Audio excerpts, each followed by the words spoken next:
हेच मराठी माणसाची शान आहे. एक राजा जो जनतेसाठी जगला, एक योद्धा जो अन्यायाविरुद्ध इतरांसाठी लढला, एक नेता ज्याने गुलामगिरी नाकारली आणि जन्म दिला जगातील एका प्रतिष्ठित अशा मराठा साम्राज्याला. शिवाजी महाराजांनी रयतेचे राज्य निर्माण केले, पण त्याआधी त्यांनी बाजी प्रभू देशपांडे, तानाजी मालुसरे यांसारखे जीवाला जीव देणारे मित्र तयार केले आणि अफजल खान, शाहिस्ता खान यांसारख्या लोकांना चांगलाच धडा शिकवला. लोकांना आनंद देणारे, न्याय देणारे स्वराज्य निर्माण केले. शिवाजी महाराजांना स्वराज्य निर्माण करताना अनेक अडचणी आल्या, पण त्यांनी त्या अडचणींवर जिद्दीने मात केली. त्यांनी नुसतं स्वराज्य निर्माण केलं नाही, तर ते टिकवलं देखील. जगणारे ते मावळे होते, जगवणारा तो महाराष्ट्र होता. जगणारे ते मावळे होते, जगवणारा तो महाराष्ट्र होता.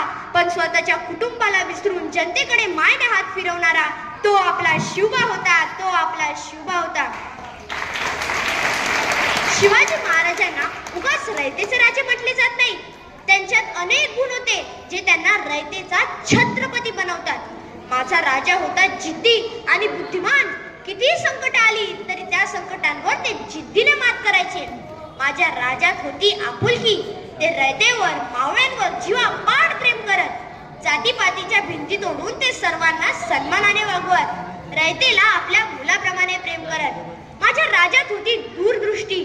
शत्रूची सेना किती प्रचंड असली तरी ते आपली मुठभर सेना घेऊन शत्रूंवर भारी व्हायचे. आता तुम्हीच विचार करा ना, माझ्या राजात गुण होता नियोजनाचा. गड उतार झाल्यावर ते गडावर येईपर्यंत कोणी काय, कसे, काय काय करायचे हे सर्व नियोजनबद्ध असायचे. याचे उदाहरण म्हणजे आग्र्याहून महाराजांची सुरक्षित सुटका. माझ्या राजात गुण होता गनिमी काव्याचा.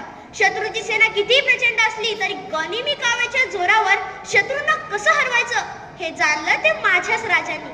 माझे राजे सैनिकांच्या सुरक्षेची काळजी घेत. सैनिकांच्या सुरक्षेसाठी त्यांनी एक भाला तयार केला होता, ज्याचं नाव होतं विटा, जो युद्धामध्ये पुन्हा पुन्हा वापरता येत होता. याच भाल्यासह, मावळ्यांसह त्यांनी शत्रूंवर विजय मिळवला होता. तो पावनखिंडीतील इतिहास आजही अजरामर आहे. माझे शिवाजी राजे स्त्री स्वातंत्र्याला प्रोत्साहन द्यायचे. ते स्त्रियांचा आदर करत. माझ्या राजाच्या राज्यात स्त्री ही सुरक्षित होती. माझ्या राजाच्या राज्यात शेतकरी राजा सुखात होता. जगाचा पोशिंदा शेतकरी आहे, त्याच्या गवताच्या काडीलाही धक्का लागता कामा नये अशी सक्त ताकीदच महाराजांनी दिली होती. मोडेन पण वाकणार नाही असा विचार न करता वाकेन पण मोडणार नाही असा विचार करत माझा राजा वेळ प्रसंगी मागे सरला. तह केला पण मोडला नाही. रयतेचे हित जाणणारा तोच खरा जाणता राजा होता. शेवटी एवढे